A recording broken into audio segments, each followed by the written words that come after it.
En esta noche presentamos nuestra vida delante de ti. Gracias, Señor, porque tú estás en completo control de todo lo que está sucediendo en este lugar. Queremos poner nuestros corazones a tu disposición.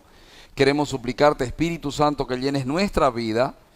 Y, Señor, que a través de tu palabra nuestra mente sea renovada, nuestro corazón sea transformado, Señor. Tu gloria sea vista por nuestros ojos, Señor, y podamos, Señor, caminar de manera que sea agradable a ti. Señor mío, bendícenos en esta noche, no solo a nosotros, sino también a los que oyen a través de Facebook, YouTube, WhatsApp. Señor, exáltate en todos ellos y en nosotros, Padre, y gracias por el regalo maravilloso de poder predicar tu palabra, estudiarla libremente. En nombre de Jesús, nuestro Rey y Señor. Amén. Amén, mis amados. Entonces estamos estudiando Juan capítulo número 2 y uno de los nombres que tiene el Señor es Emanuel. Uno de los nombres que se le atribuye al Señor es Emanuel. ¿Usted sabe lo que significa Emanuel? No estoy diciendo el Manuel, que eso usted sabe que es. Emanuel, ¿qué significa? Dios con nosotros. Y es de eso que vamos a hablar esta noche y vamos a meditar respecto de eso en el capítulo 2. Amén. Es Juan capítulo número 2. Y vamos a meditar pensando en esta pregunta o respondiendo esta pregunta. ¿Cómo influye Emanuel en nosotros? ¿Cómo influye la presencia de Dios al estar Él con nosotros?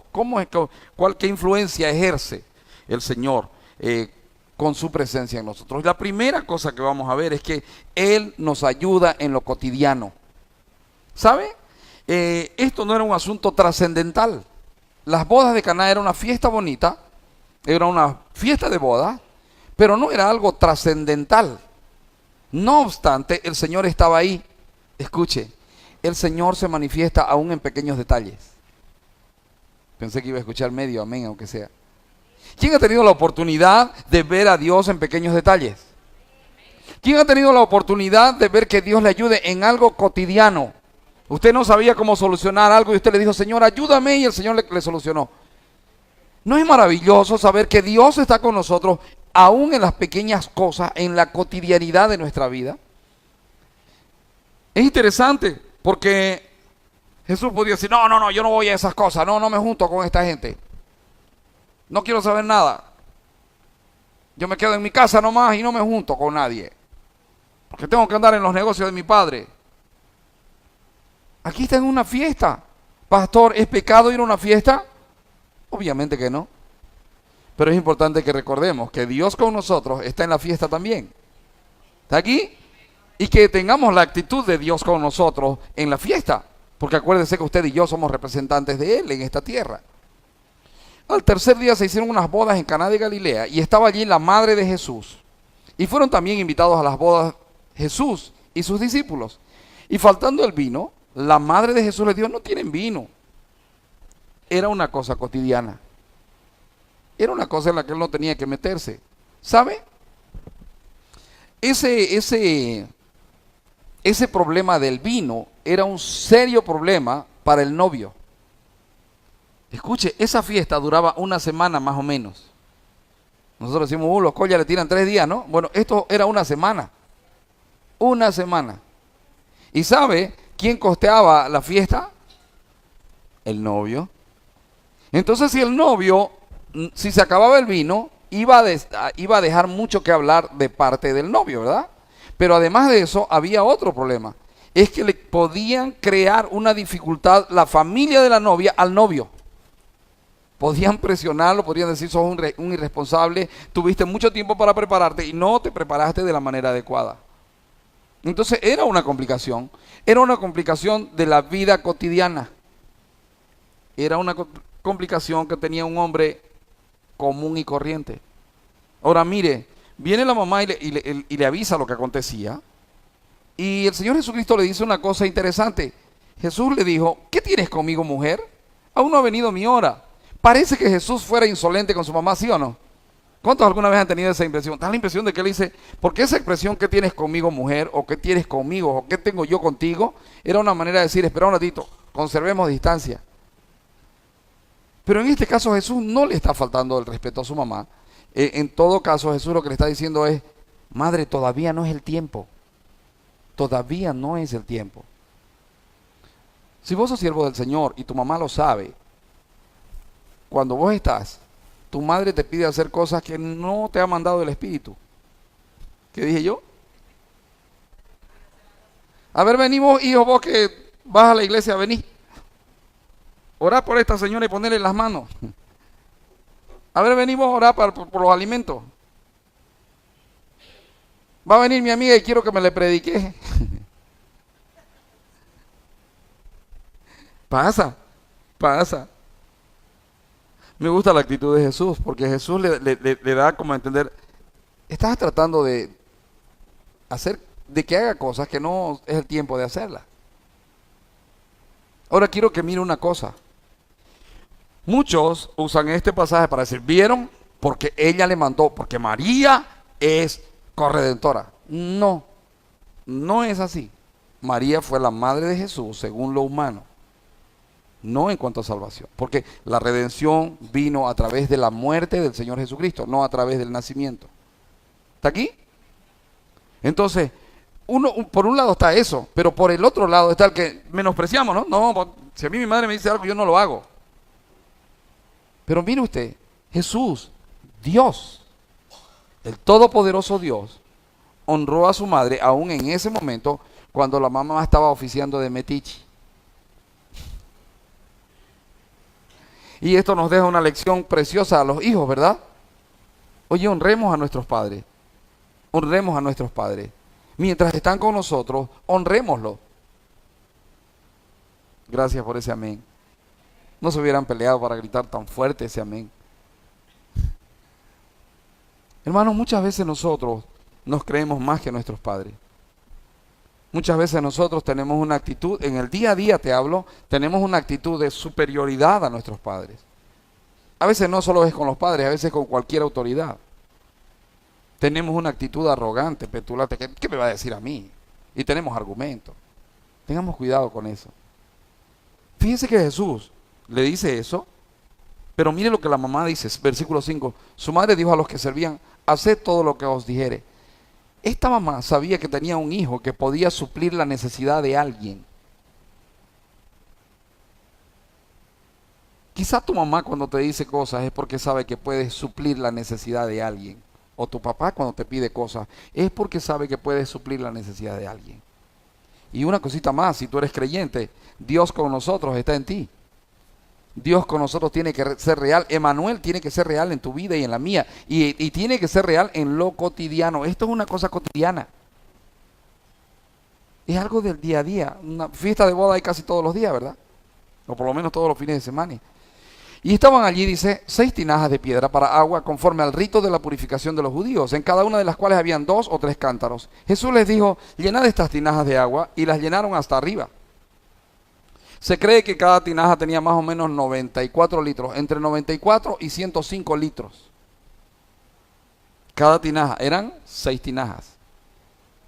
Y estaban vacías. 6 tinajas vacías. Acuérdese de eso, porque luego le voy a mostrar algo con eso. Y Jesús les dijo, llenad estas tinajas de agua, y las llenaron hasta arriba. Entonces les dijo, sacad ahora y llevadlo al maestresala. Y se lo llevaron. Cuando el maestresala probó el agua hecha vino, sin saber él de dónde era, aunque lo sabían los sirvientes que habían sacado del agua, llamó al esposo y le dijo, todo hombre sirve primero el buen vino, y cuando ya han bebido mucho, entonces el inferior. Mas tú has reservado el buen vino hasta ahora. Este principio de señales hizo Jesús en Caná de Galilea y manifestó su gloria. ¿Y sus discípulos qué hicieron? ¿Está siguiendo conmigo? Estoy leyendo el versículo 11, o está opeando ahí. Y sus discípulos creyeron en él. Oiga, tiene que leer conmigo porque de repente yo me equivoco o de repente yo se la estoy charlando. Haga un seguimiento conmigo de la palabra. Escuche esto. Esto es maravilloso porque a pesar de que Jesús está obrando en lo cotidiano, podemos ver la gloria de él en este pasaje. Fíjese.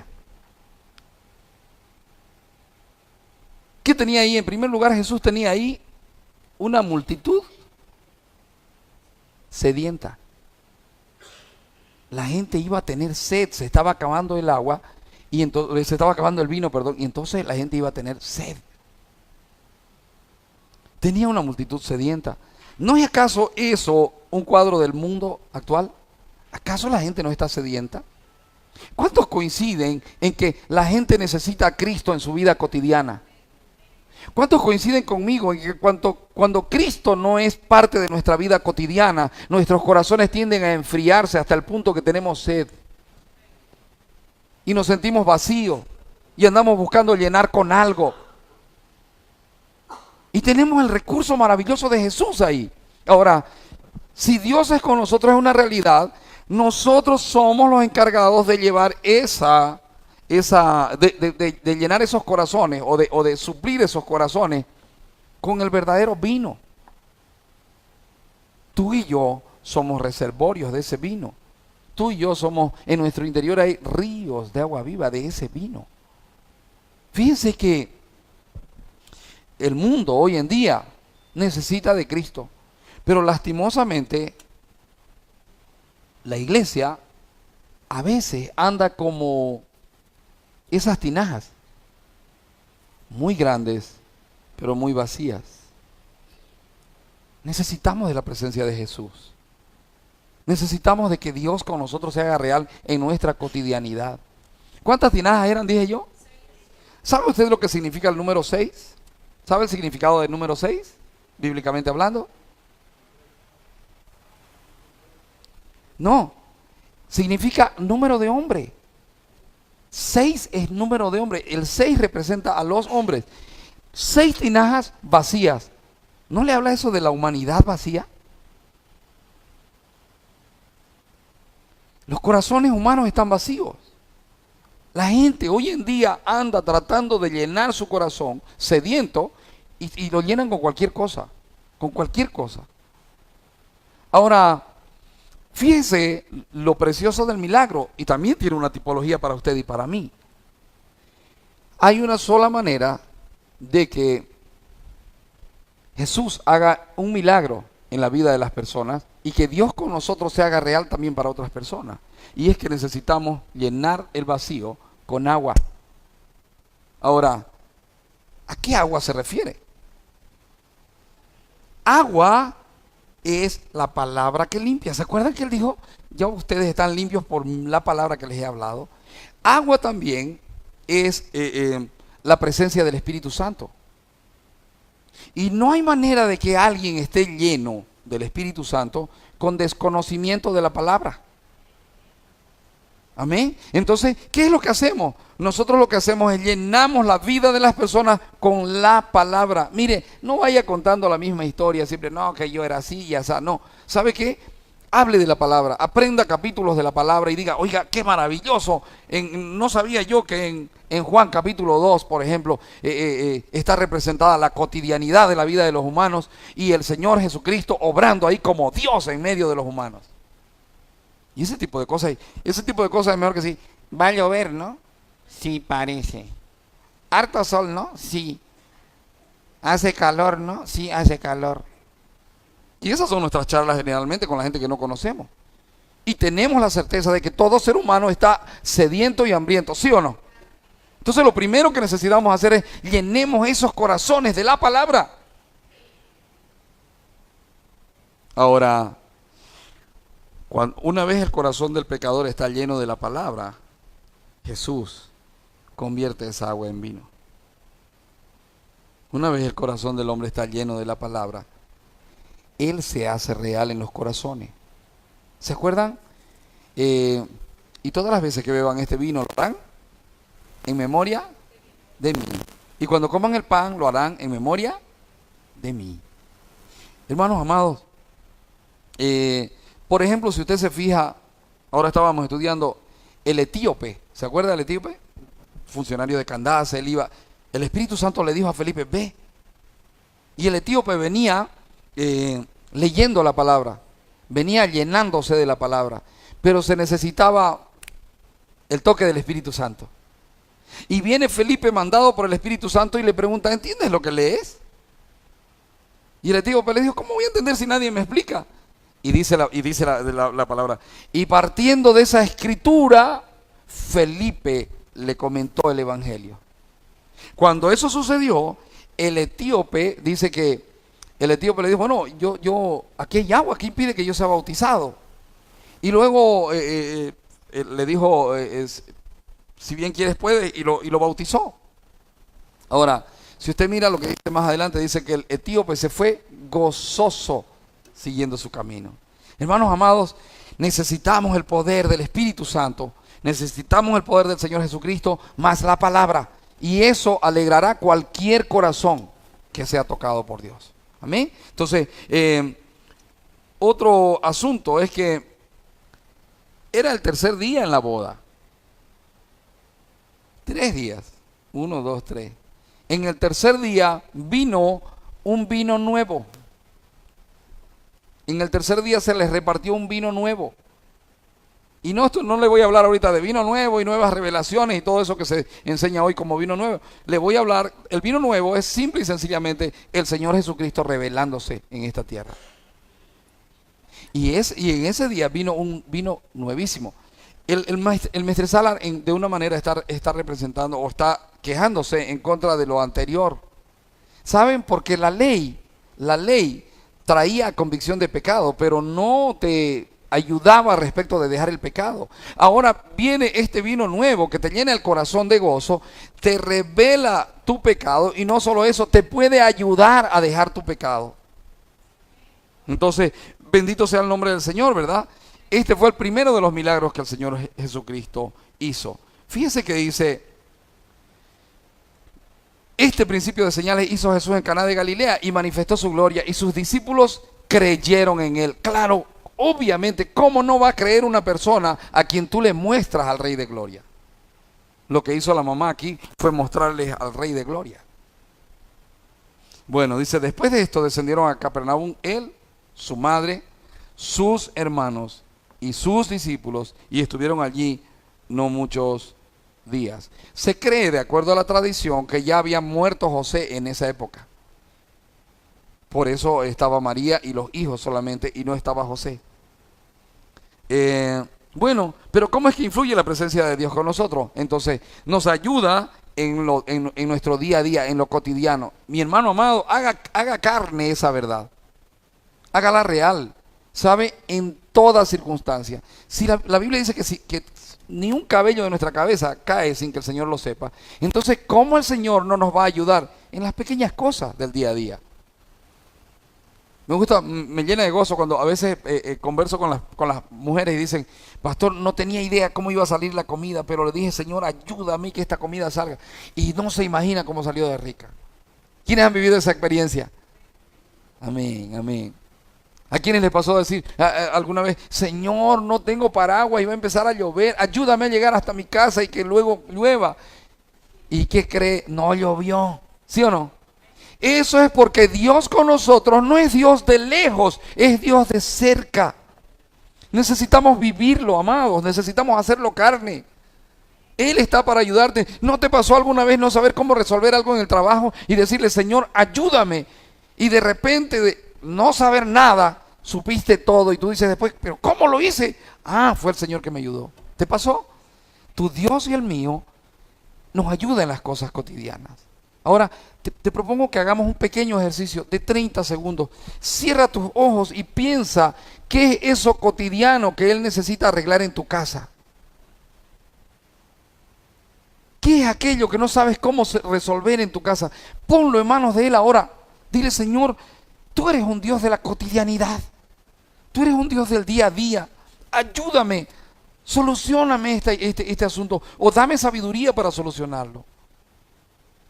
Te suplico que tú te hagas real en mi día a día. Te suplico que, Señor, tú me muestres que estás conmigo. Ayuda a mi incredulidad, Señor. Amén. Una segunda cosa que podemos ver, en que podemos descubrir la influencia de la presencia de Dios con nosotros, es en que su presencia trae orden. En primer lugar dijimos que Él nos ayuda en nuestra cotidianidad, en lo cotidiano. Pero además de eso, la presencia de Dios con nosotros es para traer orden. Mire lo que dice: estaba cerca la Pascua de los judíos y subió Jesús a Jerusalén y halló en el templo a los que vendían bueyes, ovejas y palomas y a los cambistas allí sentados, y haciendo un azote de cuerdas echó fuera del templo a todos y las ovejas y los bueyes, y esparció las monedas de los cambistas y volcó las mesas. Y dijo a los que vendían palomas: quitad de aquí esto y no hagáis de la casa de mi padre casa de mercado. Entonces se acordaron sus discípulos que está escrito: el celo de tu casa me consume. Y los judíos respondieron y le dijeron: ¿qué señal nos muestras ya que haces esto? Respondió Jesús y les dijo: destruid este templo y en 3 días lo levantaré. Dijeron luego los judíos: en 46 años fue edificado este templo y tú en 3 días lo levantarás. Mas él hablaba del templo de su. Por tanto, cuando resucitó de entre los muertos, sus discípulos se acordaron que había dicho esto y creyeron la escritura y la palabra que Jesús había dicho. Mis amados, aquí había un terrible desconcierto.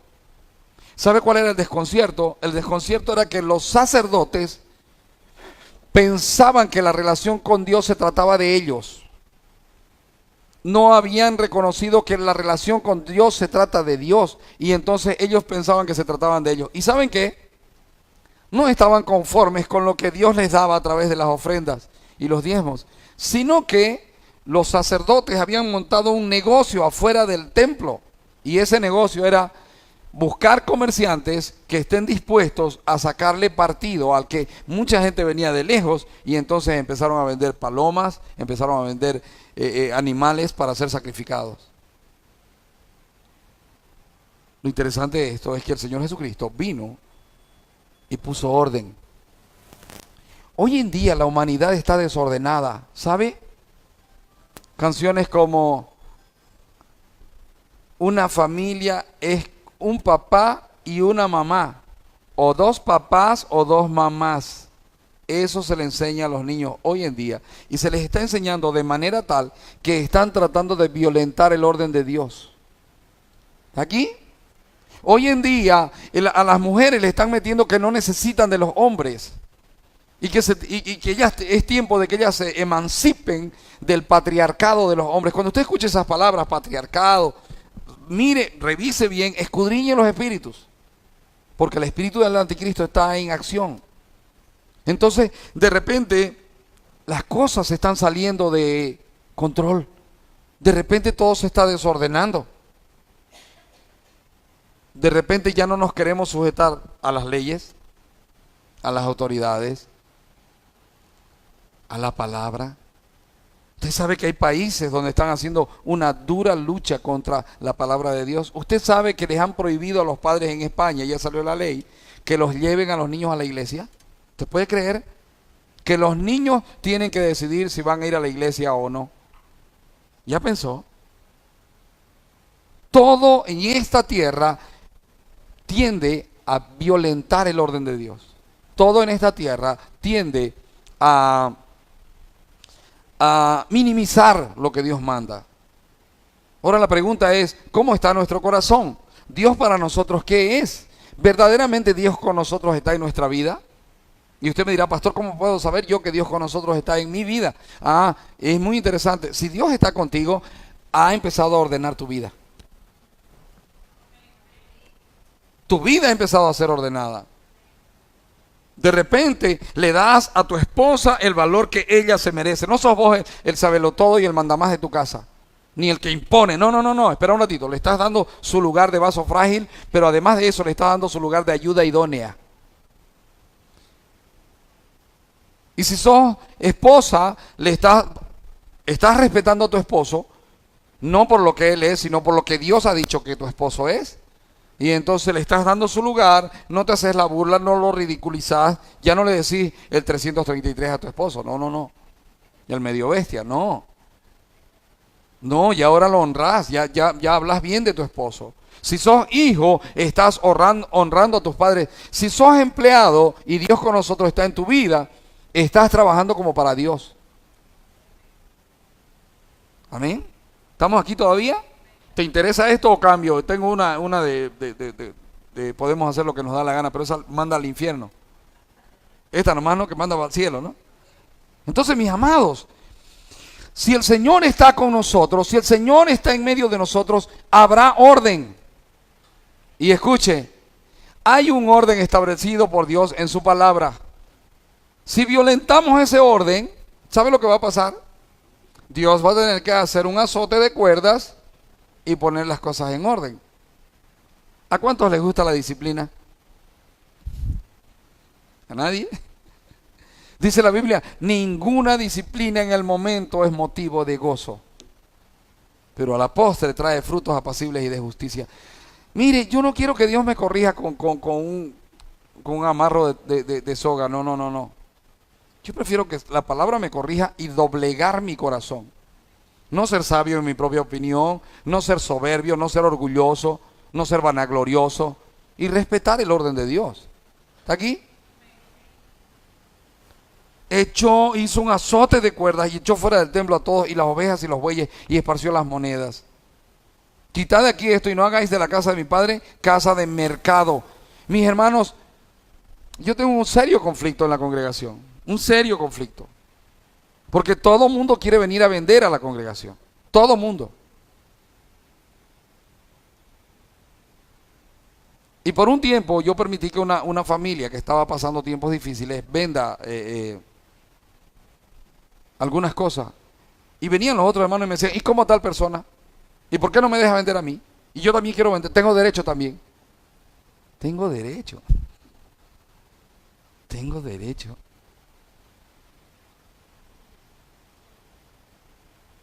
Había una temporada en que se vendían blusas aquí adentro. Collares, tapetes, de todo.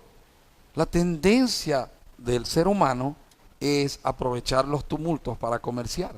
Y Satanás se aprovecha de eso para meter en el templo aquello que desagrada a Dios. Mis amados, necesitamos que Dios con nosotros ordene nuestras vidas y ordene nuestra iglesia, ¿sí o no? ¿Cuántos quieren que Dios ordene?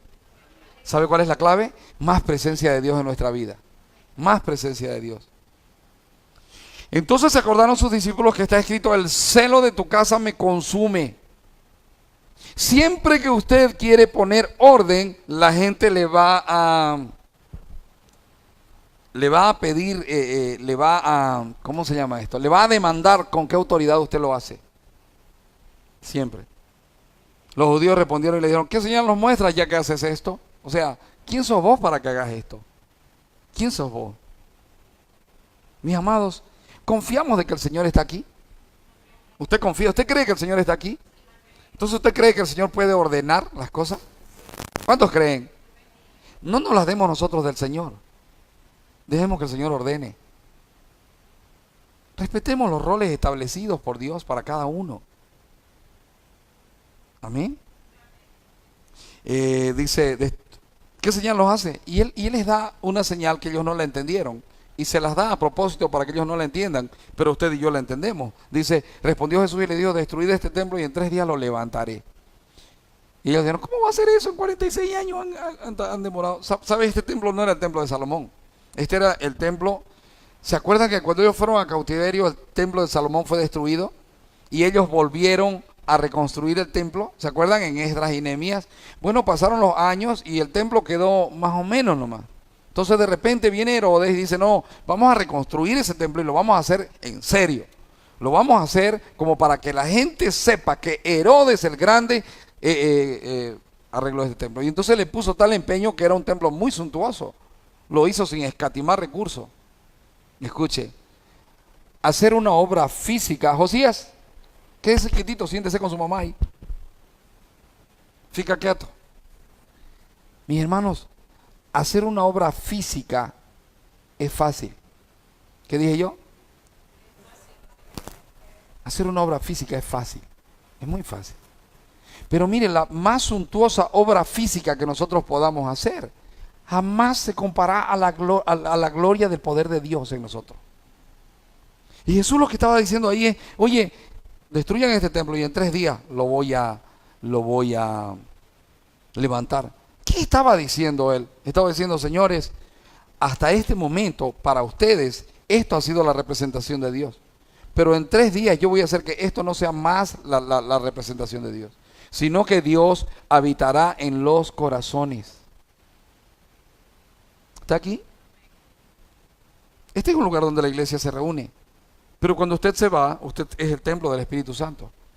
Y cuando usted está sentado aquí, usted es el templo del Espíritu Santo. Es el templo sentado en el templo. ¿Cómo la ve?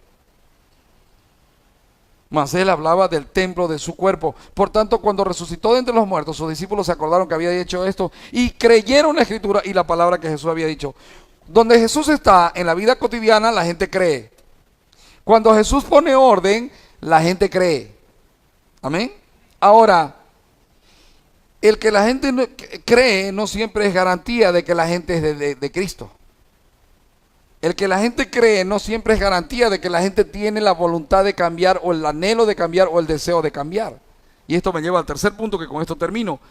Él conoce el estado de los corazones. Él conoce. Mire, dice, estando en Jerusalén en la fiesta de la Pascua, muchos creyeron en su nombre viendo las señales que hacía. ¿Vio?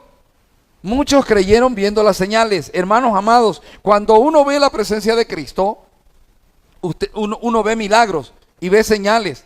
Pero qué triste que es que uno crea solo por milagros y señales, porque esa fe es efímera. Si yo creo por milagros, cuando yo le pida que él haga un milagro y no me lo haga, me frustraré. Ahora, cuando yo creo por su palabra, mi corazón estará afirmado, haga o no haga él el milagro. Dice, pero Jesús mismo no se fiaba de ellos, porque conocía a todos y no tenía necesidad de que nadie le diese testimonio del hombre, pues él sabía lo que había en el hombre. Primera cosa, él nos ayuda en lo cotidiano. Segunda cosa, él ordena las cosas. Pero tercera cosa, él sabe lo que hay en nuestros corazones. De hecho, él sabe lo que hay en tu corazón esta noche. Si él viniera a escudriñar tu corazón, si él viniera y abriese y dijera, a ver, déjame ver qué tenés en tu corazón, ¿qué encontraría esta noche? ¿Qué encontraría? ¿Rencor, odio, enojo, frustración, ira, contienda? ¿Alguna disensión tal vez? ¿Tal vez alguna rebelión? ¿O será que él descubriría mucho de él en ti por su Espíritu Santo?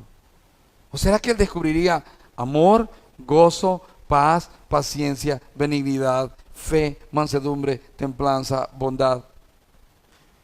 9 son.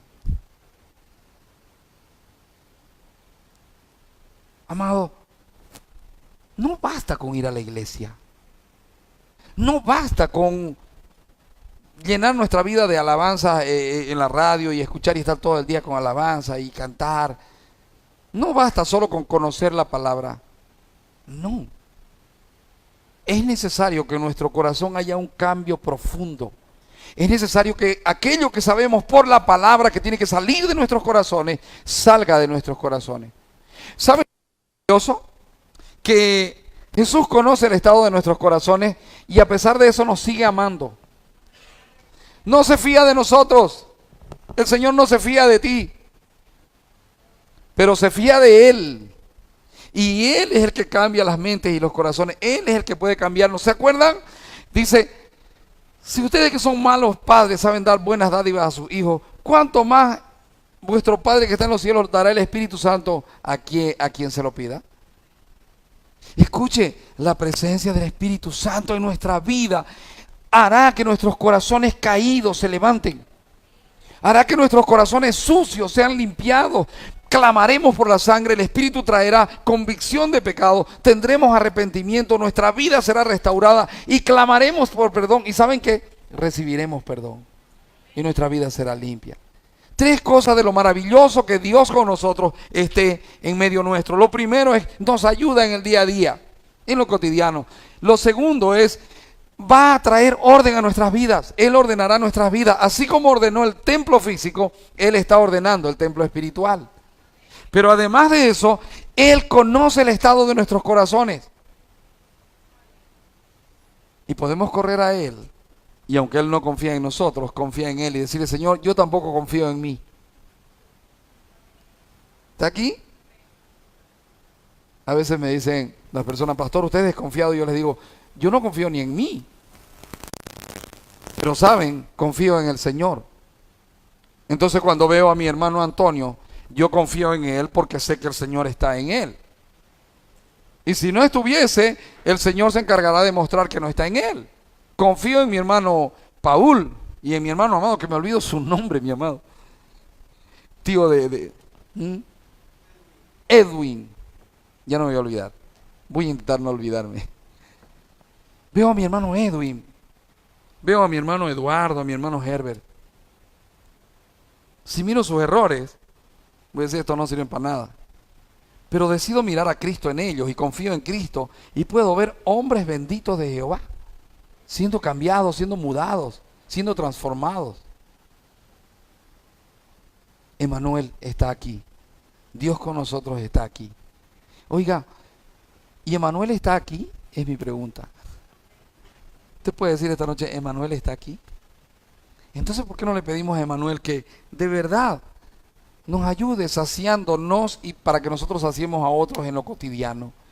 ¿Y por qué de verdad no le decimos, Señor, ordena ya mi vida? Señor, ordena. Y Señor, cambia de mi corazón todas aquellas cosas que no son agradables a ti. Porque yo quiero creer y obedecer.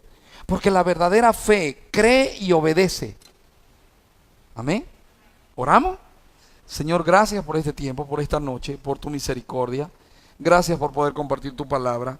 Señor, estamos dando un segundo estudio de Juan, porque hemos estudiado ya en la mañana.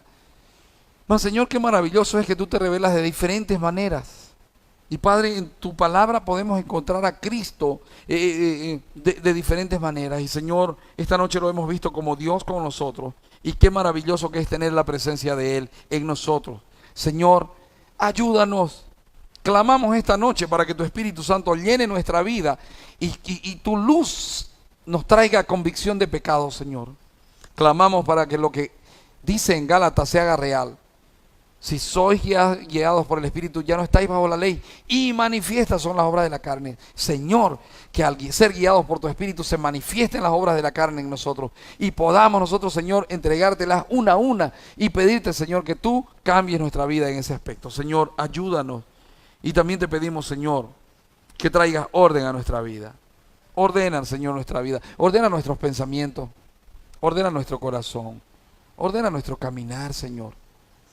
Permite, Dios eterno, que el orden tuyo, nada, ni la cultura, ni los mensajes de día a día, ni nada lo violente. Señor, que el orden tuyo sea real, primero en nuestros corazones, segundo en nuestros hogares, tercero en nuestros trabajos, en nuestras familias, y cuarto en nuestra ciudad. Y Señor, que al estar nosotros firmes en ti, ordenados en ti, tu orden sea contagiado aún a aquellos que no te conocen. Y Señor, que en cada situación de nuestro día a día podamos gozarnos y podamos, Señor, saber que no importa qué tan difícil esté, Señor, tú estás en control y tú puedes ayudarnos. Señor, clamo en esta noche por Miriam Mendoza, está internada, muy delicada de salud. Te pedimos que la bendiga, que la sane y que la salve. También te pedimos por Carlos Montenegro, está en el hospital. Señor, pon tu mano poderosa en él y sánalo, Señor. Dios mío, que al volver a nuestra casa, tu Espíritu Santo tome nuestro corazón y continúe ordenando y cambiando para gloria tuya. Te lo pido en el nombre del Señor Jesucristo, Padre. Amén y amén.